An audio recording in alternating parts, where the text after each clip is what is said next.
Building a portfolio with Fidelity Basket Portfolios is kind of like making a sandwich. It's as simple as picking your stocks and ETFs, sort of like your meats and other topics, and managing it as one big, juicy investment. Now that's pretty good. Learn more at fidelity.com/baskets. Investing involves risk, including risk of loss. Fidelity Brokerage Services, LLC. Member NYSE SIPC. Hot Take is brought to you by Lomi. Listeners have heard us talk about our struggle with composting. We are not good at it. The word is out. Yeah. It's pretty involved. I don't have a yard to do outdoor composting. Worms are a little too similar to snakes for me to have that in my house. So now I have a Lomi, so I don't have to worry about those things. Lomi allows me to turn my food scraps into dirt with the push of a button. Lomi is a countertop electric composter that turns scraps into dirt in under 4 hours. There's no smell when it runs, and it's really quiet. I feel great knowing that I'm composting and creating soil instead of waste. I have a basically limitless supply of dirt for my houseplants. And since I got my Lomi, I throw out way less garbage. That means it's not going to landfills and producing methane. If you want to start making a positive environmental impact or just make cleanup after dinner that much easier, Lomi is perfect for you. Head to lomi.com/hot and use the promo code HOT to get $50 off your Lomi. That's $50 off when you head to lomi.com/hot and use promo code HOT at checkout. Food waste is gross. Lomi is your solution. Hey, hotcakes. We are planning a mailbag episode, but first we need a bag full of mail. So we need questions from you. Send your questions to hottake@crooked.com. That's hottake@crooked.com. And remember, that's just for questions. Please continue to send all hate mail to Brian Kahn. That's BKAHN @protocol.com. That's right. And you can send us anything. Questions about policy. Who's taller, actually. It's me. Movies, TV shows, politics, movement stuff. What we have for breakfast. Yeah, whatever. Our cats. Oh, right. Because you have multiple cats now. Yeah. Yes, I do. Anything you want. Send it. If we don't know the answer and we want to include your question, we'll at least try to figure out the answers. So yeah, don't be shy. If you want to be anonymous, you can note that in your email too. Send us your questions. We will answer them to the best of our ability. Amy, what's your social security number? No. Okay, hottake@crooked.com. Send them in. Hey, hotcakes. Welcome to Hot Take. I'm Amy Westervelt. And I'm Mary Anise Hegler. So the midterm results have continued to roll in, and they've changed the math a little bit. Arizona and Nevada have now both been called for the Democrats, which gives them control of the Senate. Georgia is, as expected, going to a runoff election, and I really need that to go the right way. I can't say Senator Herschel Walker, Amy. I can't do it. I know. Brutal. Georgia, why you got to put us through it every time? Why? Mean, really? Oh, but no, that's too hard on Georgia, because Georgia used to be lock for Republicans, and now look. That's true. So you're doing amazing, Georgia. So proud of you. Keep it up, sweetie. Yes. Love it. Yeah, the House still looks like it's going to go to the Republicans, but definitely by much fewer seats than anyone was projecting. The Lauren Boebert race has still not been called, but it's looking like she might eke that one out. We are recording on Wednesday morning. By the time you hear this on Friday, maybe you have different news. Maybe you have better news. I don't know. That's true. It's true. Yeah. Yeah. Maybe. I know. The Wisconsin race hadn't been called when we taped last week either, but it went to Ron Johnson. Boo. Between that and retaining control of the Senate, and the Democrats are actually in good shape coming out of the midterms. Is that possible? Yeah, it's kind of wild that the red wave definitely did not materialize, which we talked about last time, but Yeah. even more than we thought. It did not materialize. And a really important thing to keep in mind is that the secretaries of state in both Arizona and Nevada went to the Democrats, which is great news for election integrity in 2024. Both of the people that were running for that on the GOP ticket were hardcore election deniers. And the Secretary of State, is like the person in the state who decides whether or not they're going to accept election results. So that's good, especially because guess who's back, Mary? I know the answer and I don't want to ask because I don't want to hear you say it. I know, it's terrible. Trump did announce last night at Mar-a-Lago that he is once again running for president, which, by the way, is a lot of faith in an election system that he still claims is rigged. I mean, that's true, right? That's part of how you know the big lie is a lie.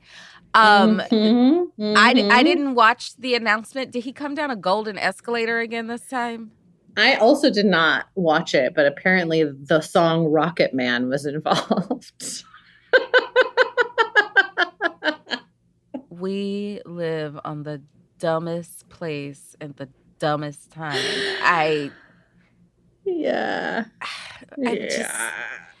I'm just thinking back to, like, if he had been actually impeached after he, I don't know, had some, had an insurrection, he wouldn't be able to run. Well, I know. That's the thing. I'm also like, why, like, the DOJ or whatever, that FBI raid happened months ago, and I'm assuming they found some shit. And I know that, like, they're trying to be very careful and get all their ducks in a row before they do anything like indicting Trump or whatever. But, like, I don't know. I feel like he shouldn't be allowed to run. I feel like putting us in a position where he can run for president again is anything but careful, is the definition of careless. I agree. Like we, especially after everything we saw in the Hill hearings about the insurrection, like he was more involved than I thought. And it was really bad with what we saw with our naked eye on the day of. He should not be able to run for president again, and yet here we the fuck are. I don't know. I'm sure we'll talk more about this going on for the rest of our goddamn lives, Amy.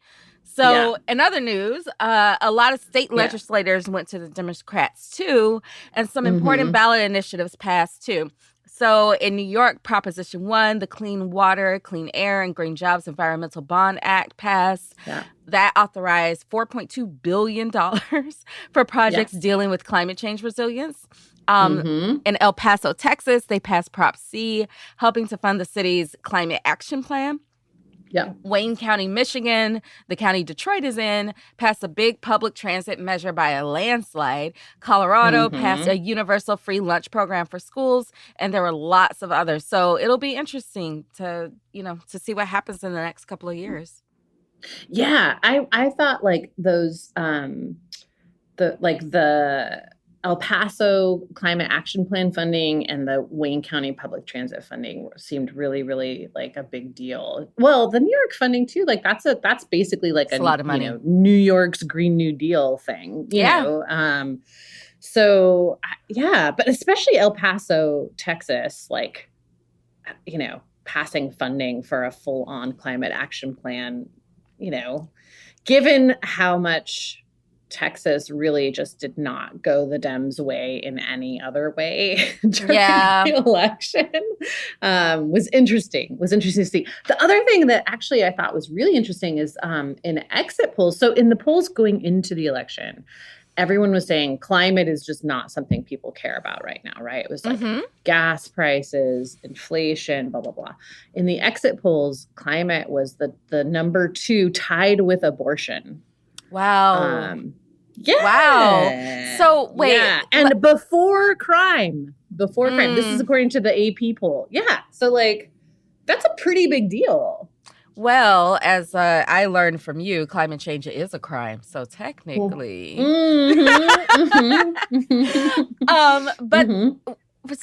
I do remember folks saying that climate isn't a top concern. Candidates shouldn't talk about climate. That's not what the voters care about. What was that data based on? What was that assumption based on?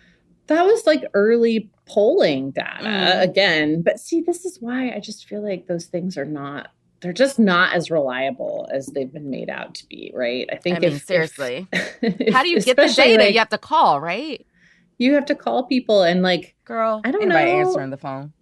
Yeah. And also like if they're talking, like how is the question being asked and who, I don't know. I just feel like it's really hard to like pin that down. So anyway, I mean, the exit poll's a poll too, but I feel like at that point, people have already voted. So it's a little easier for them to tell you like what was, what they were thinking about.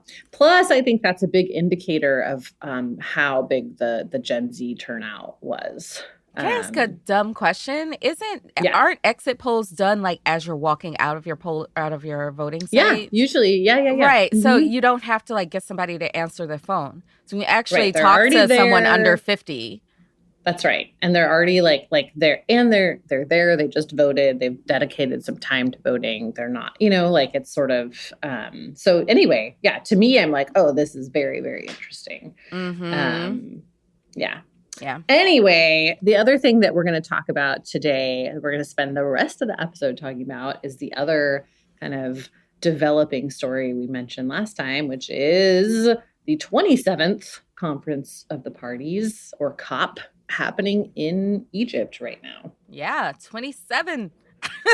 That means that Saturn is returning, Amy. The Saturn is returning on COP. So, there's a lot to talk about. So it's time, Amy. It's time to talk about climate.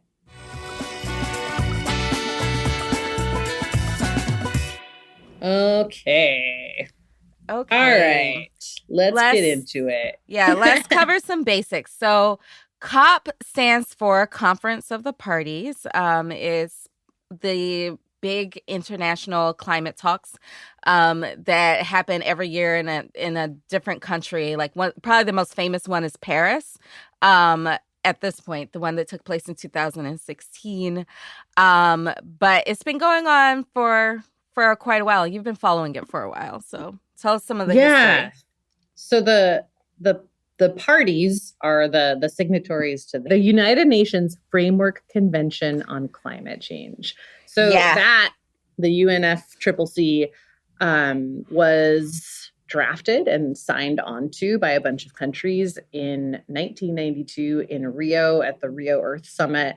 This is like a really pivotal point in sort of climate policy history because it was sort of the first big international climate summit. And George Bush Sr. in the lead up to it was like all for, tackling climate change. And then suddenly he gets to Rio and his tune has changed dramatically. And he's saying, well, we can't act on this problem at the risk of hurting the economy. Like, yes, we want to do something, but we're not going to do anything that impacts the economy or Americans' way of life. That's just so funny to hear because in 1992, hurting the economy, you really could have solved climate change without much of an economic impact. You really could. I know. Well, yeah, because they could have started. So if they started so early, they could have done this like slow process that they want to start now, right? And yeah. So that's like the other big thing I think to know is that the fossil fuel industry was at Rio in force.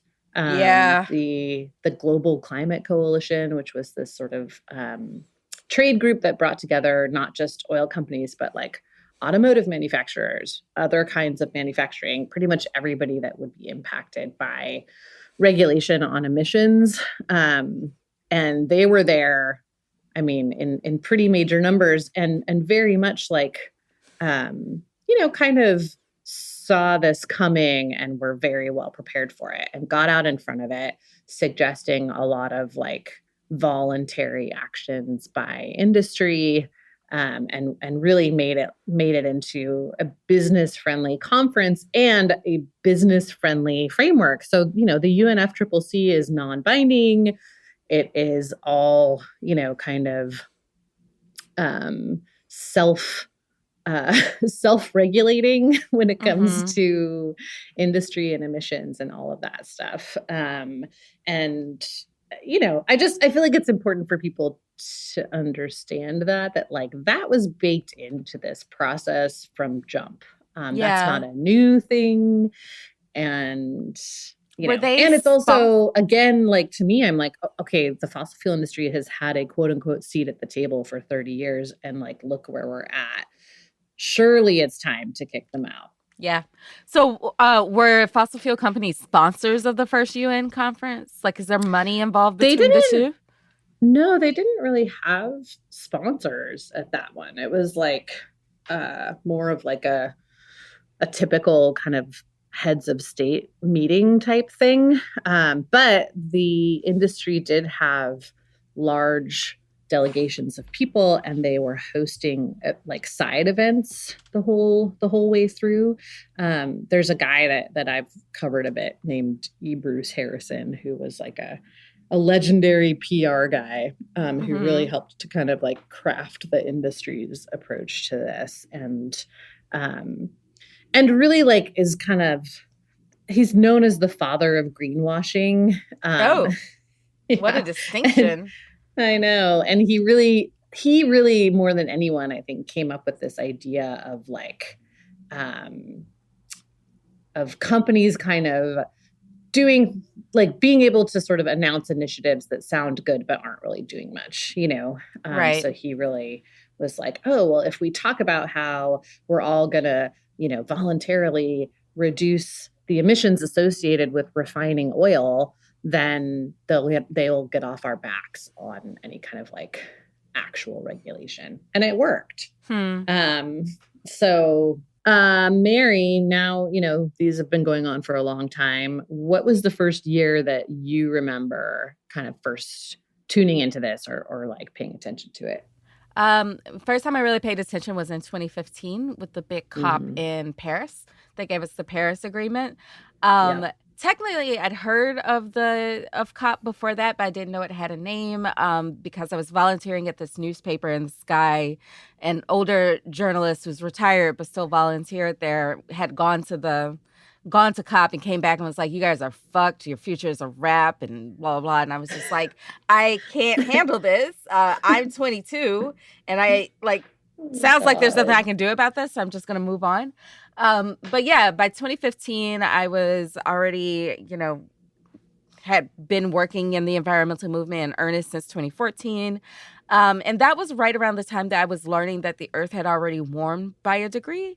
I had not yet internalized the fact that the globe had warmed and that global warming was not something we can stop. So I was going through like a pretty profound moment with my climate grief at that point. And then seeing the Paris Agreement pass and like everybody around me was celebrating on these people had been working on climate change much longer, were I thought more steeped in the science and everything. But I was watching them celebrate this agreement that said make best efforts to keep it at 1.5, but definitely keep it at 2 degrees. And knowing what I knew about how much the earth had already warmed, I was like, that doesn't seem achievable from what you've outlined. And 2, that doesn't seem like a great goal. Yeah. Yeah. So I was very befuddled by that. Yeah. I mean, I think that's like an important thing to kind of mention is just, especially because the whole like 1.5 target is like coming up a lot right now in terms of, have we blown past it? Is it going to get chucked out as a target even? All of that stuff. And like, I think that it's like important for folks to understand that it was absolutely a political compromise. This wasn't like scientists saying, 1.5 seems like it would be safe. I think we can all look around at, what 1 degree plus a little. Yeah, like 1 degree plus is not looking so good. So I can't imagine that any scientists were like, sure, that sounds good. Yeah, sounds awesome. Yeah. Yeah. Oh, no, I was just going to say, so yeah, there's that. And then also like, again, Paris was non-binding, although like we're going to talk in a little bit about some of the ways that it still was used to kind of hold countries to commitments. Yeah. Yeah. So, yeah, Amy, what about you? I know you've been, covering the climate beat for quite some time. What's the first COP that you paid attention to? I mean, I kind of, they were like you, like it was sort of happening in the periphery and I would sort of tune in and tune out. But the one that I vividly remember, I don't know, sort of closely paying attention to was 2009 in Copenhagen. So this was like when Obama was president, Democrats had control of the government, and there was actually quite a bit of momentum again behind actually doing something on climate. One of the many times where we thought maybe this will be the one. And actually, like in a kind of similar way to other big inflection points, there was a lot of money and effort going into trying to derail those talks. So first of all, it's the first COP I remember there being like a really significant and noticeable amount of protest and also coverage of that protest. So like media coverage of it, like the 350 folks were really like making a splash at that conference, and also a lot of the island nations were there talking about how they were going to be underwater in a decade or two. This is like the COP that the president of the Maldives did this like now somewhat well-known like underwater cabinet meeting, So it was really like there was quite a bit of protest happening from particularly global South countries and youth activists. There was like this is also the first time I remember seeing like really large numbers of youth climate activists. And how old would those youth activists be right now? Like in their 40s. Yeah. Yeah. It's funny because I have seen some coverage of today's youth climate movement kind of act like that's a new thing. But really, like even at the very first Rio Earth Summit in 1992, a significant amount of the media coverage, if you look back at like archival news, is teenagers giving impassioned speeches at the fucking Rio Earth Summit in 1992. So like, young people have been concerned about this issue for a long, long time. Yeah. Go ahead. It also makes me think about how, folks see Gen Z protesting and, crying their hearts out about climate change. And they're like, the kids are all right. Like, they're going to solve this. And it's like, well, they might get older and it ain't solved. And also like, it's so much to put on them. And they've been trying. And like, the reality is like, no one without a significant amount of power is going to be able to solve it, Yeah. The other thing that happened at the Copenhagen COP was ClimateGate. This was like a big scandal at the time. Oh my gosh. Yeah. I completely missed this in the news when it happened. It kind of like hangs over the environmental movement as this kind of like this ether, this thing that's kind of whispered about. So please break it down for me. What was ClimateGate? Yeah, it was wild. So basically a bunch of, kind of right-wing operatives working on behalf of the fossil fuel industry got hold of some emails that climate scientists were exchanging and pieced together like pieces of those emails to make it look like the climate scientists were colluding to make climate change seem worse than it was. And they went to the press with this, and there were a few stories. And then it was very quickly debunked. Sure. But they did this thing, and this came up in like a climate disinformation guide that came out ahead of this COP that's happening in Egypt this year. ClimateGate was like an example that was used because what happened was like a bunch of media outlets in their debunking coverage kept referring to ClimateGate, which was like the name that the right wing had given it. So it had the effect of sort of like fanning the flames and making it seem like it was something that had actually happened when it was completely, it like almost immediately tossed out. But yeah, this is like also when you start to see the fossil fuel industry really going after climate scientists. So they start to really go after, particularly this guy named Ben Santer, Michael Mann, who people might know today. He's still out there going on the news and stuff. Like this is when they really kind of started to do these personal attacks on climate scientists, which was not a thing really before the Copenhagen thing. There's also there's some research on what the fossil fuel lobby has spent and when, and this the Copenhagen COP is like one of the times that they spent the most on kind of counter advertising. So yeah, it's burned in my brain. There was a bunch of stuff happening. I mean, honestly, that sounds like a story that would definitely, like, you're the disinformation queen. I was like, oh my God, what happened here? Yeah. Do you think that that was like a moment that really set climate journalism back, right? Because I feel like that's when you got to really see how you can weaponize even just the tiniest bit of misinformation about science, and it's like really difficult to pull it back. So do you feel like that was a moment where climate journalists were became a lot more reticent to put anything out there that wasn't kind of just like scientific jargon, like not even try to interpret it? I do think that happened a little bit, but I also think that because of ClimateGate and because of all the stuff that had happened around climate denial in the 90s too, that climate journalists actually experienced like the massive disinformation strategy that every other type of journalist is experiencing now. Yeah.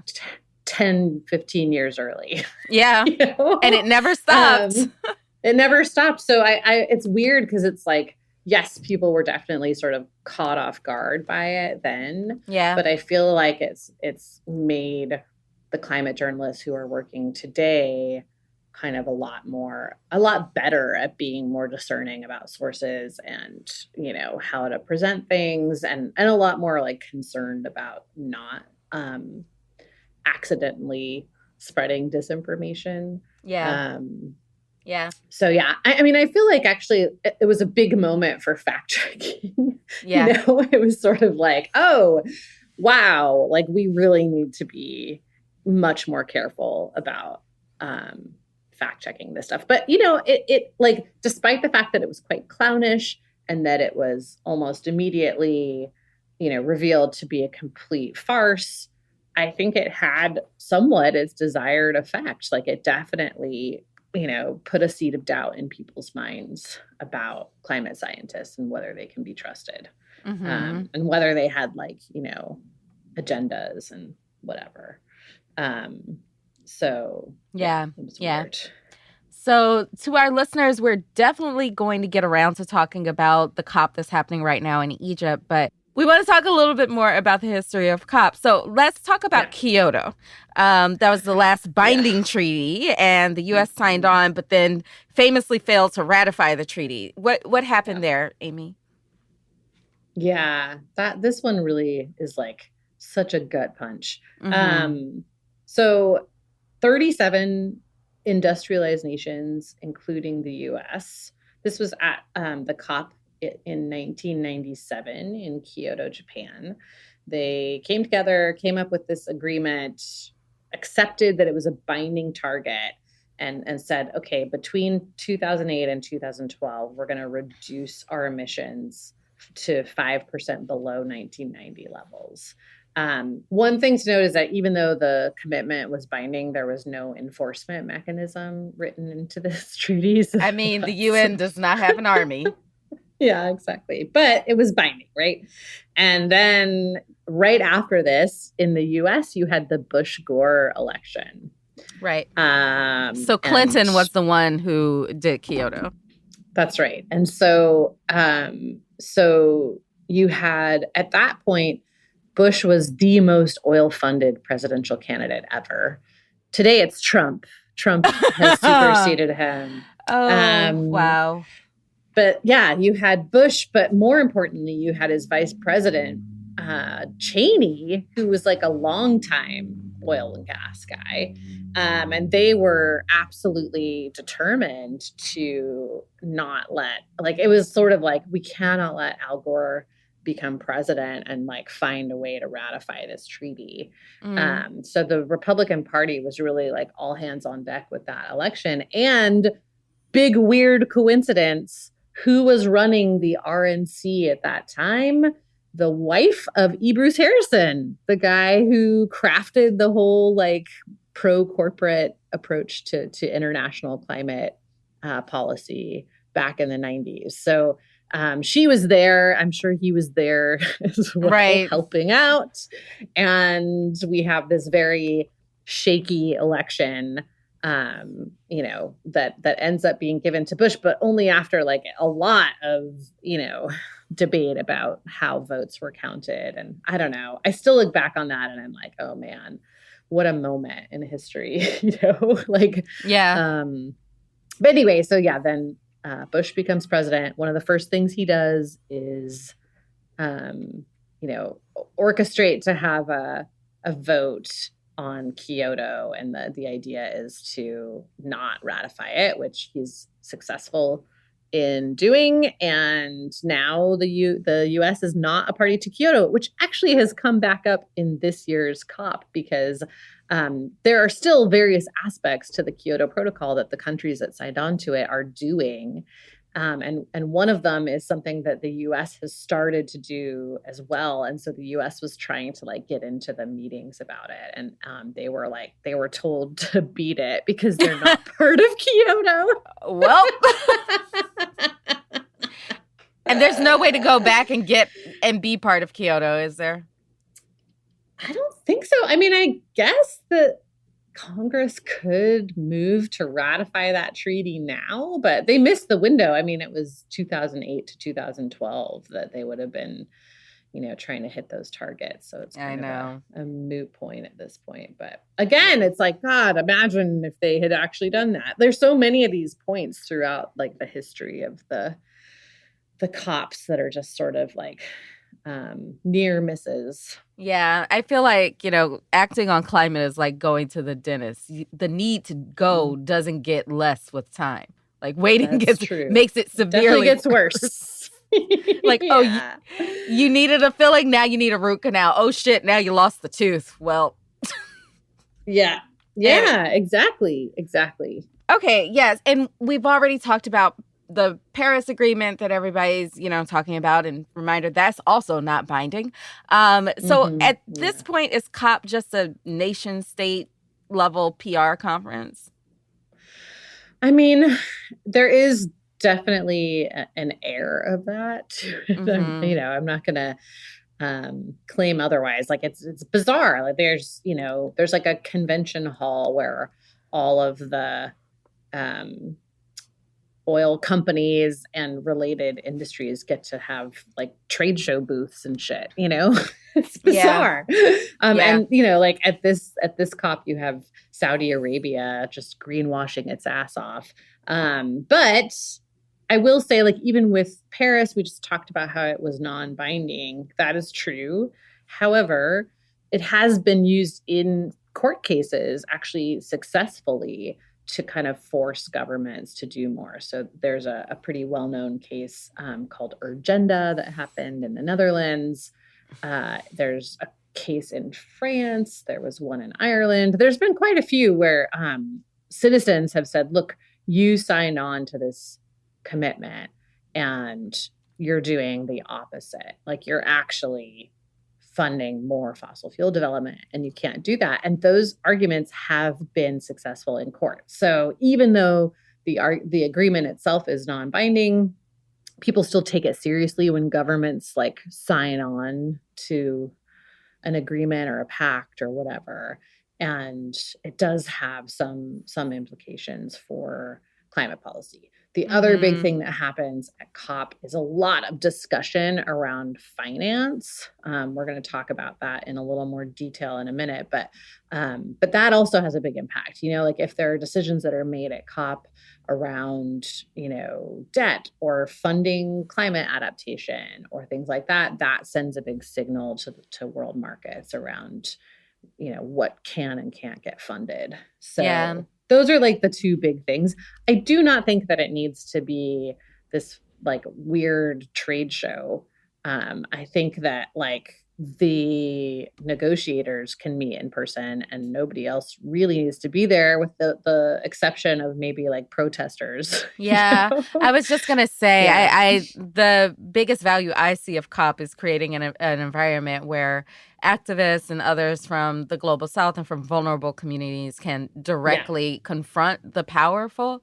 That's right. Yeah, I think that's important, but a lot of the other stuff. And in a way that like gets media coverage usually too, so that does seem important. But I don't understand why they're still allowing massive fossil fuel delegations, which it's even more this year than it was last year. Are you kidding? No, it's a 25% increase from last year. Wow.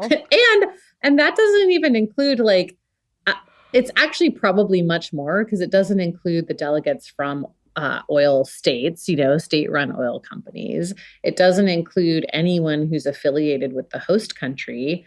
So like, I don't know, there's a bunch of ways that people can kind of get around having to be listed as official participants. One really funny one, funny/sad, is that apparently Bernard Looney, president of BP, was listed as the negotiator for Mauritania. So we'll talk more about everything going on at COP, including this bullshit, and a little bit more about why are there so many corporations and lobbyists at COP after the break.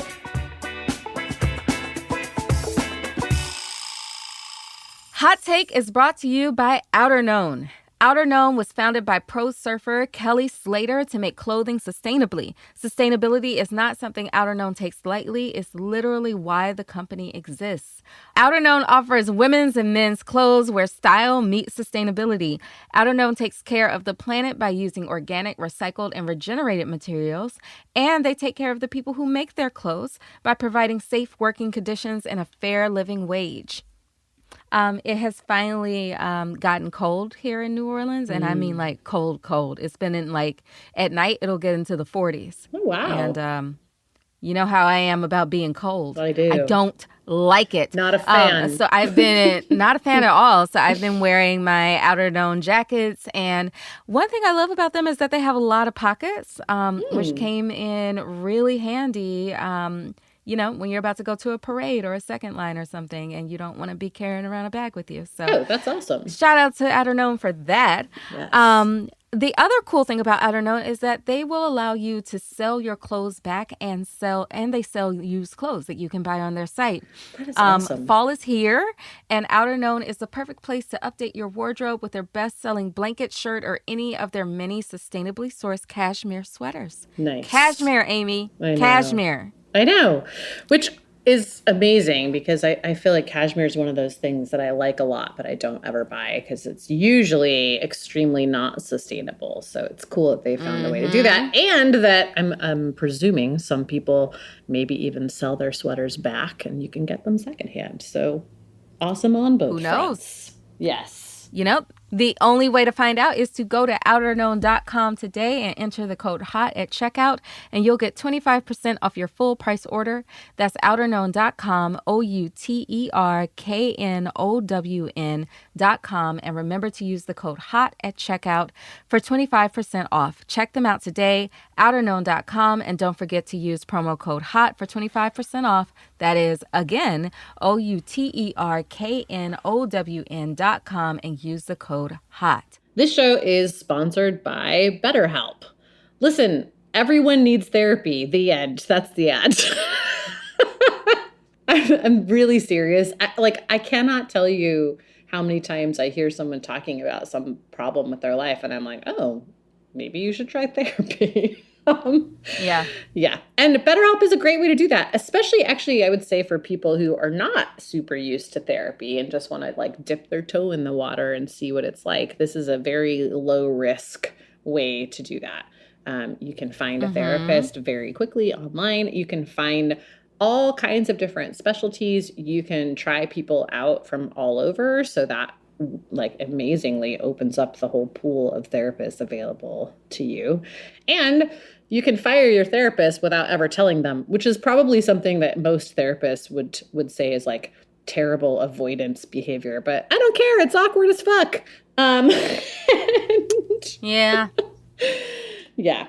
It's honestly like kind of nice to be able to just switch it up when you know that it's not a good fit and not feel like you have to wait for the right time to have that conversation. I personally like how they're kind of always available to you. If you are up in the middle of the night and thinking about something, you can shoot a note to your therapist without bothering them, and they'll get back to you when they can. You can set up video calls if you want, or just, do messages back and forth, whatever works for you. You can let your insomnia work for you. It's true. As the world's largest therapy service, BetterHelp has matched 3 million people with professionally licensed and vetted therapists, available 100% online. Plus, it's way more affordable than offline therapy. Just fill out a brief questionnaire to match with a therapist, and if things aren't clicking, you can easily switch. You don't have to wait in a waiting room. You don't have to sit in traffic. You don't have to spend months and months and months looking for the right therapist. It's all right here. You can learn more and save 10% off your first month at betterhelp.com/hot take. That's betterhelp.com/hot take.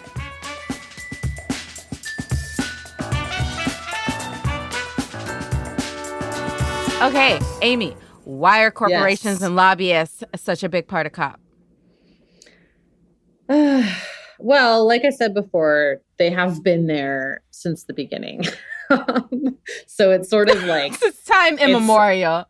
Yeah. So if it's sort of this thing where it's kind of slowly grown year over year, I think there's very much this sense, and you heard Christiana Figueres saying this last year at Glasgow. Like, we had a couple of episodes where we talked about this, but, there was that moment where she had hosted this pre-COP event, and an activist got on stage, in a panel with the Shell CEO, and like let him have it, which was an amazing moment. But Christiana Figueres was very like, kind of the whole, we need to compromise, we need to talk, we need to have everyone at the table, blah, blah, blah. She is one of the architects of the 1.5 deal and has been celebrated as a negotiator and someone who's able to get people to come to the table and compromise and all of that, which is, a skill. But I would just say that, like, again, I'm like a broken record on this. This is not an issue where compromise is a positive outcome. Definitely not at this point. Yeah, unfortunately, like the atmosphere and the physics of our planet don't give a shit about your political compromises. They seriously don't. They seriously or your diplomatic skills, like, I'm sorry, but yeah. So anyway, unfortunately, big corporations have always had a seat at the table when it comes to COP, and their seat has just gotten bigger every year.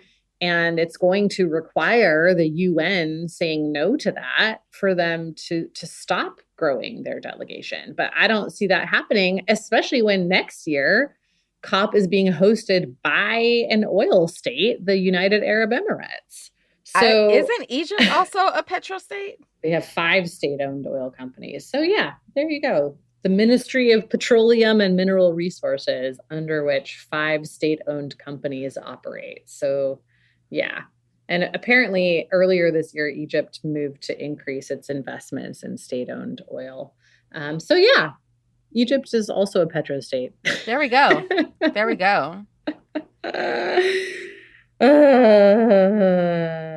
Yeah. Anyway, so yeah, like I said before, there are 25% more delegates from fossil fuel companies this year than there were last year. That gives them a total of 636 delegates.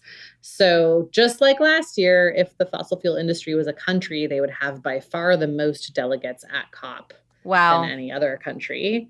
And that does not include like I said, the delegates from oil states. So there's Saudi Arabia, the United Arab Emirates. Actually, Russia's climate envoy is there as well. Yeah. That's also reminding me about a lot of these petrostates signed the Paris Agreement and have done jack shit to become not petrostates. Yeah. I mean, Saudi Arabia was really integral in the whole IPCC process this last round. So that's the Intergovernmental Panel on Climate Change that puts out an assessment report every few years. Mostly it's, scientists and academics who are drawing from the available research, but at the very last, there's a summary for policymakers, and that is negotiated to death by people from various countries, including Saudi Arabia and the United States, both of which were sort of actively pushing for less language on, emissions reductions and more on carbon capture and all of those kinds of things. So yeah, they're definitely, lobbying on behalf of the fossil fuel industry. Also, I want to point out that Egypt, the host country this year, has its own PR team for COP. And they are none other than Hill & Knowlton, the PR firm that not only created the whole science denial strategy for big tobacco, but actually really acted as a bridge between the tobacco and oil industries. So they were representing tobacco and oil at the same time, kind of all along. They got the tobacco guys into the API, the American Petroleum Institute. That led to the tobacco and oil guys partnering up to create the cigarette filter. So yeah, these are not the guys for your climate conference. Today, they represent the Oil and Gas Climate Initiative, which is a coalition of 12 of the world's largest oil companies who are theoretically coming together to tackle climate change, but I don't know, seems more like strategizing to avoid regulation. So they hired liars, is what I'm hearing? Yeah, who have a major track record in working for the fossil fuel industry. Those guys are, they're handling press briefings. They are really, the comms arm for Egypt at this COP.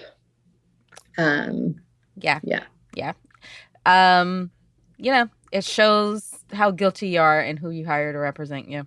So, yep. Yeah. It's true. But I guess as a little bit of good news, at least this year's COP is no longer being sponsored by Coca-Cola. Apparently, they're out as the official sponsor, although they're still there as a sponsor. So it's a little bit funky. Explain why Coca-Cola being a sponsor of COP is ridiculous. Learning through play starts with Lego Duplo. With Lego Duplo, toddlers can develop real-life skills while having fun with colorful bricks made just for them. Large, easy to grip, and safe to explore. When children express themselves with Lego Duplo, they build patience, problem-solving, and empathy. See your child learn perseverance and self-expression with everything they imagine and create. Visit lego.com/preschool to learn more. You know that feeling when someone shows up for you just when you need it most? That's what Uber is all about. Not just a ride or dinner at your door. It's how Uber helps you show up for the moments that matter. Because showing up can turn a tough day around or make a good one even better. Whatever it is, big or small, Uber is on the way. So you can be on yours. Uber, on our way. Well, Coca-Cola is one of the world's largest producers and users of single-use disposable plastic, which is made from petroleum. Yeah. And there's a whole bunch of reasons that plastic is definitely a climate issue. It was dismissed for a long time as like, oh, that's litter, that's a separate issue. It's not a separate issue. It's literally made from petroleum, or these days mostly a byproduct of the fracking process. So it requires the oil and gas industry to exist. All of the top companies that produce plastic are household oil and gas companies. Yeah. And in a lot of cases, the revenue that they're getting from plastic is what is enabling them to continue to develop new fossil fuel resources. So even if you look at it and you go, oh, well, plastic is only 5% of their emissions, that's not the whole picture. Mm-hmm. So yeah, it's absolutely ridiculous that they would let Coca-Cola sponsor the whole thing. I mean, yeah. Again, I just feel like it's way past time to stop doing this shit. And like, if you need Coca-Cola to be able to pay for this massive thing, then make it smaller and more focused and kick out the fucking trade show component. Mm-hmm. Yeah. Yeah. Anyway, the other thing, we kind of mentioned this, but just like the whole oil state thing has been really interesting at this COP. I think finally people are starting to understand that like those are also oil companies. There's been a thing for a long time where it's like we'll talk about Exxon and Shell, but not about, Saudi and UAE. I think Saudi's like greenwashing tent this year is drawing more attention to that. So Akshat Rathi, who we had on the podcast, is there on the ground, and he had a very entertaining thread on Twitter about this, and also has written about it. I missed it. It was hilarious. Like it's all the sort of, oh, here are the 5 actions that you individuals can take to deal with climate. And meanwhile, their entire goal there is to, they're fighting with India about a particular line in the final agreement, which is currently, or was talking about the phase down of coal, and India is lobbying for it to be the phase down of fossil fuels entirely. So not just coal, but like all fossil fuels, which, yeah, they're right. And Saudi is like, no. Oh, wow. So yeah, the contrast between what they're actually doing at COP and what their messaging is very stark. Yeah. Yeah. Well, let's talk about the big exciting thing happening at COP, and something we've been alluding to on the shows leading up to now is all this talk about debt. And if you did not listen to our episode about Barbados and global debt and climate colonialism, please go back and listen to that. It's really instructive. So let's talk about what the Prime Minister of Barbados, Mia Mottley, has been up to after the break.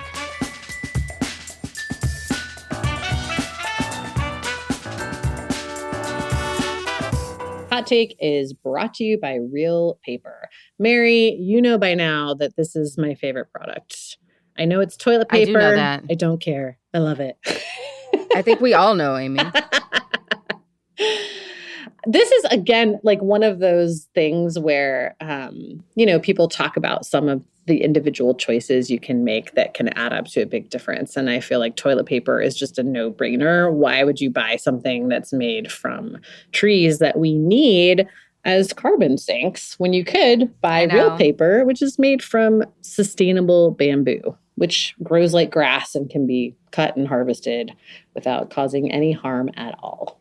I had guests this past weekend and they were like, okay, so can I ask you a weird question? I was like, yeah, sure. And they were like, where did you get your toilet paper? Oh, see? It's not just me. People love this stuff. It's so good. Yeah. They recently added the Little Lemurs box. It's a 24-pack of their bamboo toilet paper that comes with a beautifully illustrated kids book that tells an Aw. exciting story about sustainability. Yeah, super cute. Even just Christmas the normal gift. I know. Even just the normal box is like, it's cute. They have everything is individually wrapped, but in tissue paper, not, plastic, as toilet paper usually arrives. And each little roll, I don't know, it's cute. Like you can have it out in your bathroom without it feeling like a frat house. Right. Yeah. Real Paper's Little Lemurs box and all of their products are available in easy, hassle-free subscriptions or for one-time purchases on their website. All orders are conveniently delivered to your door with free shipping in 100% recyclable, plastic-free packaging. If you head to realpaper.com/lemur, that's LEMUR, and sign up for a subscription using our code HOT at checkout, you'll automatically get 30% off your first order and free shipping. Let Real help you with your stocking stuffers and holiday gift giving. Actually, I would love to get a roll of Real Paper in my stocking. I know you would. Hint, hint, everyone. That's REELPAPER.com/lemur and enter the promo code HOT to get 30% off your first order plus free shipping. Hot Take is brought to you by Sleep Me. Science tells us, Mary, that you're wrong. And in fact, the best way to achieve and maintain consistent deep sleep is by lowering core body temperature. Sleeping cold. That's what you got to do. Where was science last night at 3 a.m. when it was 30 degrees outside and I couldn't sleep? Where was science then? I don't know. Temperature-controlled sleep repairs muscles after a hard day's work and improves cognitive function, so you always start your day feeling sharp and alert. We have very divergent opinions on this. I love sleeping cold, and that's why I love Sleep Me. Sleep Me makes the coldest and most comfortable sleep systems available. It's the new home for what was chilly sleep. They create the environment that meets the body's natural need for lower core temperatures, promoting deeper restorative sleep. It works great for me, honestly. Like, I think it is maybe the most effective thing for my insomnia. They also just launched the new Dock Pro sleep system, which has 2 times more cold power than other models. It's super, super quiet and has a tubeless mattress pad design that allows for 5 times more cooling contact. That's what I'm talking about. Colder. Oh, yeah. Pair it with the new Sleep.me app for enhanced device control and sleep scheduling. Oh, that's cool. So you can have it cycle through. Head over to sleep.me/HT to learn more and save 25% off the purchase of any new Dock Pro, Cube, or Uller sleep system. This offer is available exclusively for Hot Take listeners and only for a limited time. That's sleep, sleep.me/HT to take advantage of our exclusive discounts and wake up refreshed every day. Another pitch for folks to send in their questions to hottake@crooked.com. We need them. We're doing a mailbag episode. Can't do it without a mailbag. Yeah. And a bag full of mail. Yeah. If you are confused about anything from dad jokes to... Just ask us whatever, okay? You listen to the show. You know the shit we talk about. Ask us your questions. If we don't know the answer, we'll make it up. Yeah, or we'll ask someone who might know. Amy Send might. it all. I'll make it up. Send it to hottake@crooked.com. Yeah, so actually, I mean, this COP has been referred to as Africa's COP, and I think maybe more aptly should be referred to as like the Global South COP, because you have really large blocks of Global South countries. And I think, I mean, maybe this is just my own experience, but to me, it really seems like having more influence this year than I've seen them have in the past. So starting with Mia Mottley, she is suggesting something called the Bridgetown Agenda, which is looking to reform the financial system so that developing countries don't have to choose between using their GDP or national budgets to repay these massive debt burdens or invest in energy transition and climate adaptation. So this is very much what Barbados did, and what we talked about in that episode was, came up with a plan that enabled them to pause their debt payments so that they could actually use the country's money to prepare for the inevitable increasing hurricanes and sea level rise and all of that stuff. Because they were in this position that a lot of global South countries are in, where they've taken on debt from various development banks and the International Monetary Fund, the IMF, and are now so strapped with debt that I don't know if you've ever been in the position of only being able to pay the interest on your credit card. Yeah. That's basically. Yeah, I have. Yeah, I think we can all relate. Yeah, I look at this and I'm like, oh my God. Yeah. So it's when you're doing that and all your money is going to that, you don't have the money to fix the broken light in your house. Right. Or get your car running. Mm-hmm. That's very much the position that a lot of global South countries are in, where they're just paying the maintenance payments on their debt, and they don't have enough left over to do things like move people out of coastal areas that are eroding, or strengthen roads in those areas, or fund cleaner energy projects, any of that stuff. So, so that's the big thing that she is coming to COP with. And actually, the proposal is really gaining traction. So French President Emmanuel Macron is backing her proposal. Macron. I'm so immature. The EU negotiator Jacob Worksman described it as a, quote, very powerful vision of what could be achieved. Germany and the US are supportive of this idea. So I think it really has the potential to be a successful proposal. And there again, this is the kind of thing that, okay, yeah, it's not a binding treaty necessarily, but if you've got most of the global North countries and the World Bank and the IMF and all of that kind of backing this, then it's probably going to work. Yeah. Yeah. So yeah, it would open up some amount of money to global South countries, because part of this whole debt situation also means that they can't access new money to do things like fund climate adaptation. So it would kind of fix that.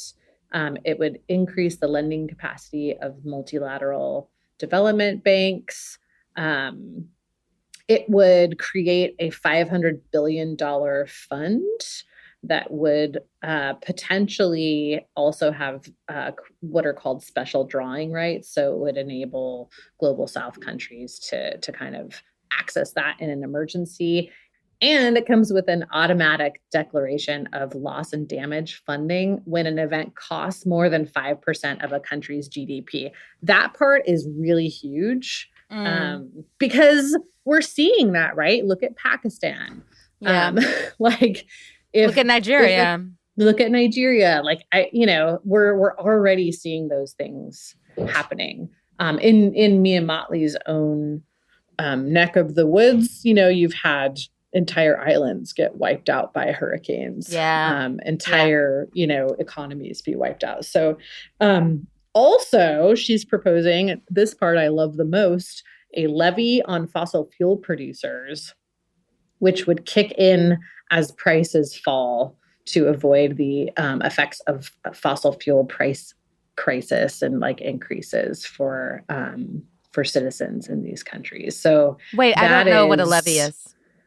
Oh, it's a tax, a fine. Oh, okay. Money. They're going to get money from fossil fuel companies. I was like, oh, they're going to dam the river? No. No.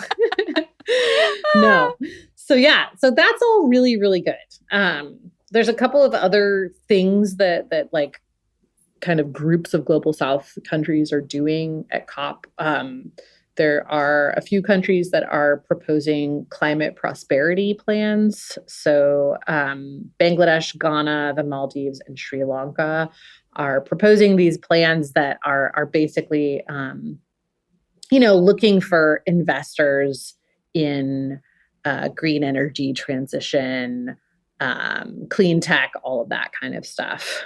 So not really looking at things like roads and infrastructure adaptation, but really like fueling new technology for cleaner energy.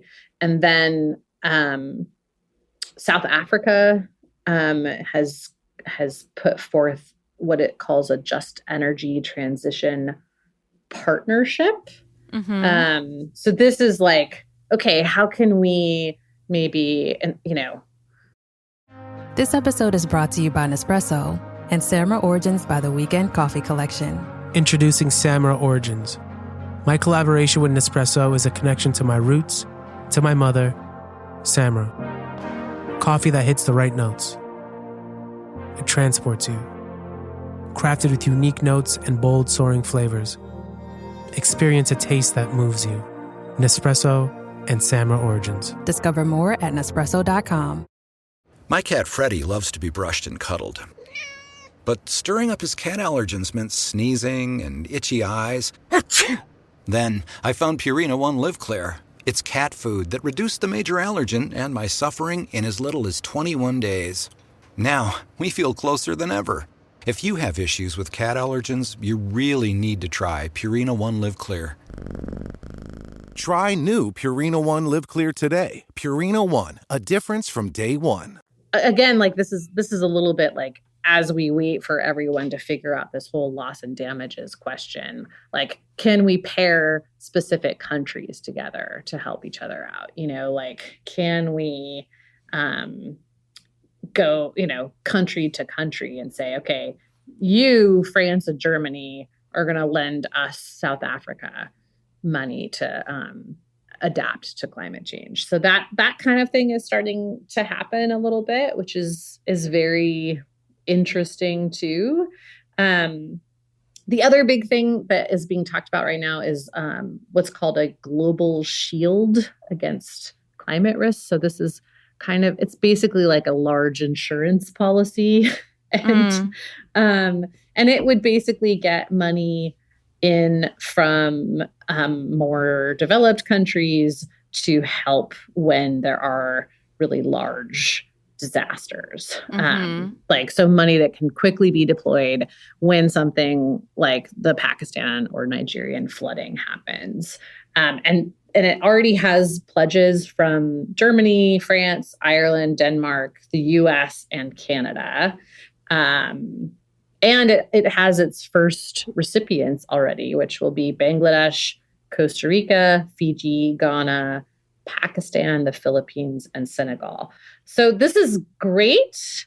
It has been criticized a little bit because some people think it sort of distracts from the loss of damages conversation. It makes people think, oh, well, this is already taken care of. This is a separate thing. This is more of like an aid package. But because of the way that it's been set up and the way that it's talked about, it can kind of seem like, oh, well, this is already doing loss and damage. Right. And loss and damage is officially on the agenda this COP. Is it the first time? It is the first time that the COP is like starting with loss and damages on the agenda. Yes. And that was like a pledge that Egypt made very early on when it was selected as a host country. And it definitely delivered. Like that happened day one. So that's great. There's a lot of debate still. A lot. I don't know. So we were talking before about this 1992 Rio Earth Summit and then Kyoto in 97. And it's weird to me to see how much like a lot of the fossil fuel industry's kind of narrative has not changed that much. Like it shifts slightly depending on what suits them. If it ain't broke, Amy. I know, it's just wild. Like in the 90s, their big thing was like, it's not fair that global South countries aren't required to reduce their emissions. Like, why should we have to do it if they don't? Right. Just because we broke it, why should we have to fix it? Yeah. And now today, it's a combination of things, right? One is, we have our own problems to fix. So how could we possibly afford to fix yours too?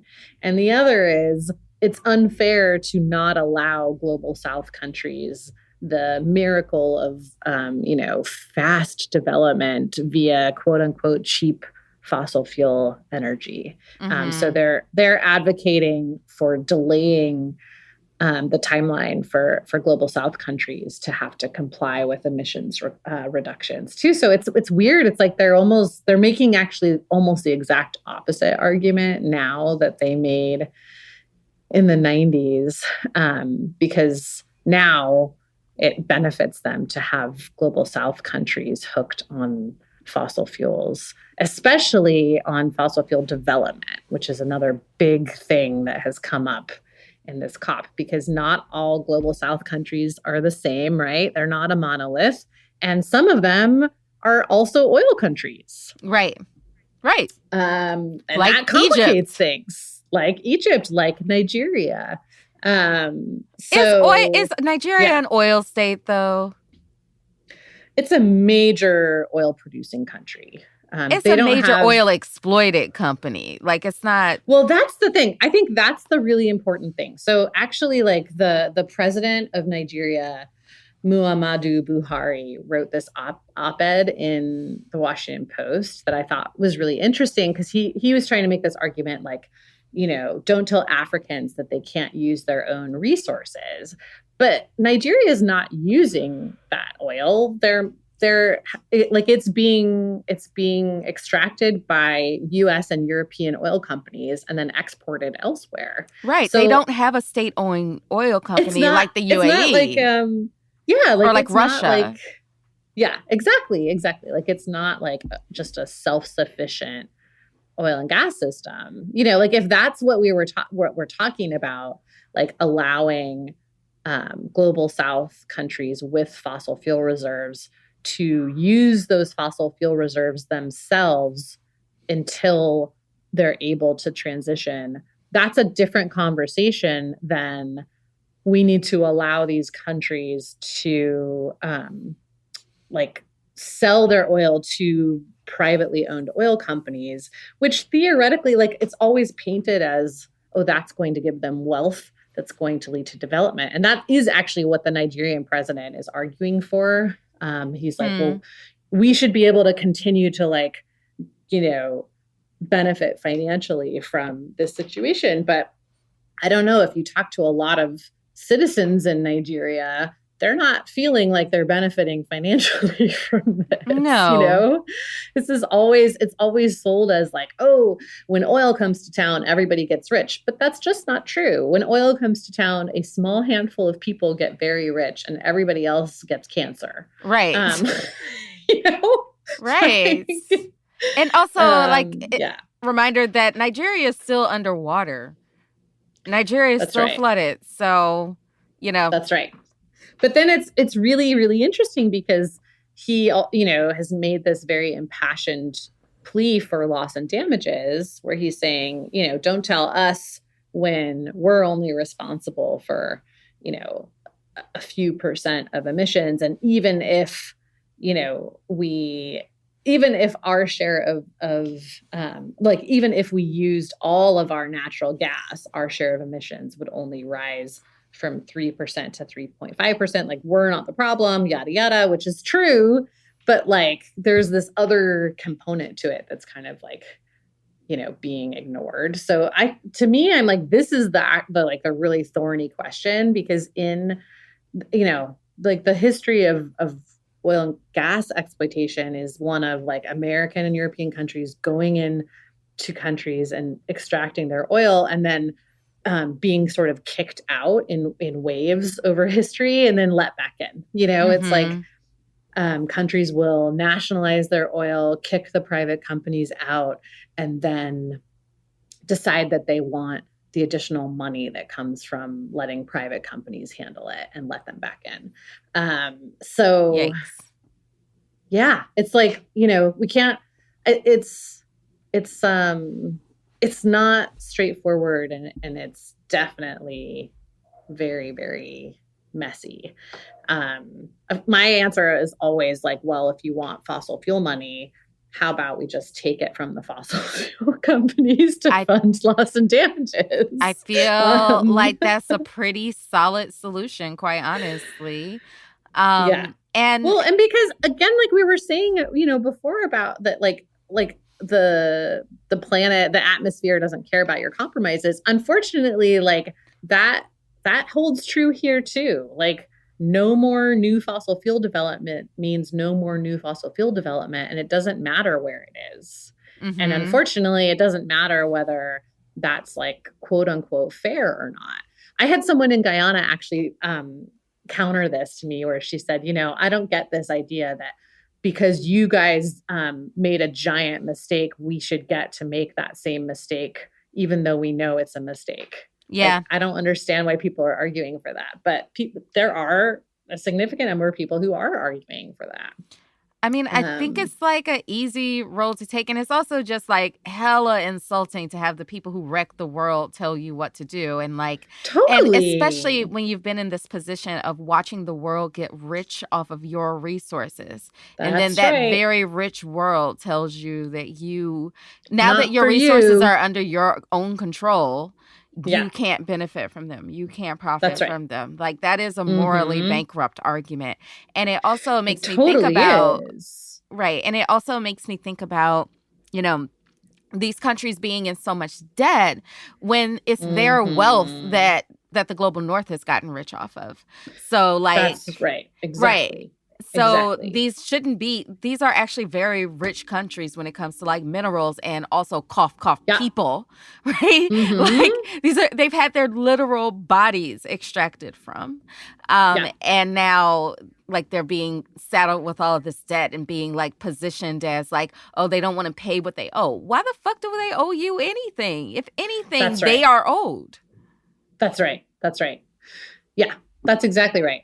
The one fly in the ointment there is that for the most part, these countries are not getting rich today off of this resource. They are still being extracted from by multinational oil companies. Yeah. Like they're getting rich off this resource. So I'm like, okay, if we want to say like, hey, Nigeria should benefit from this, which honestly, I think the industry absolutely owes Nigeria a debt, then, it's like, okay, help them actually use this resource themselves for some period of time as a transition and pay them for all the fucking damage that you caused. Mm-hmm. The end.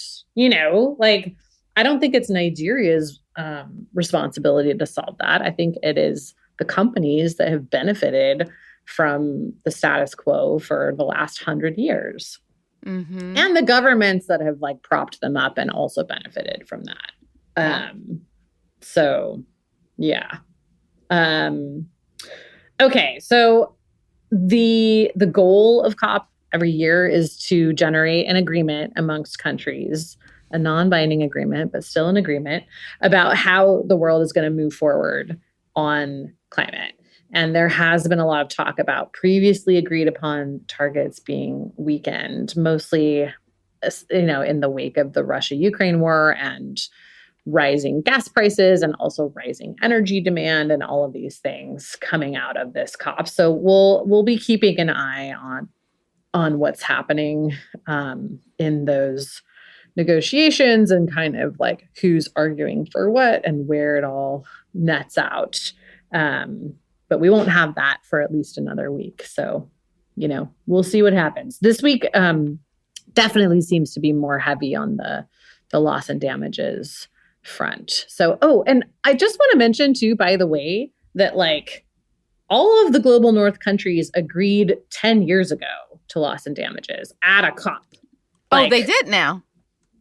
They fucking agreed to it already. This is the thing that kills me is like in 2013, the negotiator from the Philippines, Yeb Sano, showed up and his country was dealing at the time with a super typhoon. This was Super Typhoon Haiyan. And he made this very impassioned plea that the global north needed to that basically like we needed to admit that the cops had not achieved what they set out to achieve, which was to stop this shit from happening in the first place. Yeah. That it was happening, and that therefore the conference needed to shift to like, how are we going to address it? And part of that needs to be loss and damages. And at that COP, global North countries agreed to create a loss and damages fund and to fund it with $100 billion a year by 2020. No one did they do it?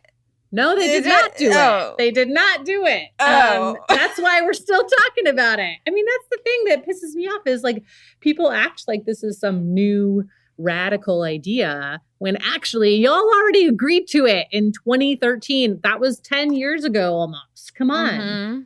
You know, like I just so yeah, that's why a lot of the Global South negotiators are understandably really like losing patience on this, because it's like, we already went through this. Y'all already agreed to it. And now John Kerry's like, who has that kind of money? You know? I mean, your Defense Department for one. Yeah, exactly. Exactly. Yeah. So, we should mention that too, that John Kerry has suggested that we fund loss and damages through basically like a global carbon market. And, you know, okay, I'm not against putting a price tag on carbon. The biggest problem with that generally is that the price tag is never accurate. It's always like way lower than it needs to be. And again, I'm like, why do we need some other mechanism when you can just take it directly from the fossil fuel companies? Yeah. I'm like, I agree. The private industry should solve this problem by giving us their fucking money. Yeah. I mean, it's also like, it's kind of crazy for John Kerry to be like, who has that kind of money when we're expecting countries in the global south to pay these big ballooning debts? Yeah, exactly. And adapt to climate change. But what's really interesting, it sounds like with this year's COP, is that it's way more about adaptation than it is about mitigation. It's all about like, how are we going to weather this storm? How are we going to fortify against the storm? Are you hearing anything talk about mitigating? Because we can't adapt without mitigating. We still need to reduce greenhouse gases. And I'm not hearing anybody talk about that at this COP. It's definitely way less. The one place I'm hearing it is there is a push to get more people to sign on to, there's this argument that India is pushing for to really bake phasing out fossil fuels into the overall agreement. So that's huge. It's really huge that it's India pushing it, because they have not historically been, and, you know, it's definitely possible that they're pushing it just to fuck with Saudi Arabia. Mm-hmm. But I like it. I don't care. I like it. That's a big thing. There's also a push to get more countries to sign on to a proposal that Costa Rica made last year, which was to get like all of the COP countries to sign a fossil fuel non-proliferation pledge to say like, okay, we're now getting on the path to actually getting off of fossil fuels, like to actually commit to that, which only 5 countries did last time, but there's a push to get more this time. So those are the 2 things that I've seen. But definitely much more dominated by adaptation, climate, quote unquote, resilience, all of that kind of stuff for sure. And what's also interesting and a little bit encouraging with this year's COP is that Brazil's back, baby. Yes. Lula in the house. Yeah. Bolsonaro was not a friend of the COPs, not a friend of the Paris agreements. Bolsonaro also, like Trump, made this big pledge to pull out of the Paris Agreement if he was elected, but then weirdly, did not actually ever end up doing that. So Brazil has actually been signed on to the Paris Agreement all of this time. They've just been flouting it entirely. So yeah, it's interesting to have Lula there, and then also is like kind of a big test of some of the statements that he made on the campaign trail about how he's really determined to turn the ship around on climate for Brazil. So yeah. Well, that's definitely, encouraging. like, there is actually there is a lot of interesting stuff happening. It'll be very, very interesting to see what comes of. I think like the two things that are most interesting to me are, well, I guess three is like, will they end up with a phase out of fossil fuels in the agreement? And then will Mia Mottley's proposal be successful? And will they come to some kind of agreement on loss and damages? Those are the three things I'm really like keeping an eye on. So yeah, we'll see. We'll see. We'll keep you posted. Hot Take is a Crooked Media production. It's produced by Ray Pang and mixed and edited by Jordan Cantor. Our music is by Vasilis Fotopoulos. Leo Duran is our senior producer. And our executive producers are Mary Anais Hegler, Michael Martinez, and me, Amy Westervelt. Special thanks to Sandy Girard, Ari Schwartz, Kyle Seglin, and Charlotte Landis for production support, and to Amelia Montooth for digital support. You can follow the show on Twitter at Real Hot Take and subscribe to Crooked Media's video channel at youtube.com/crookedmedia.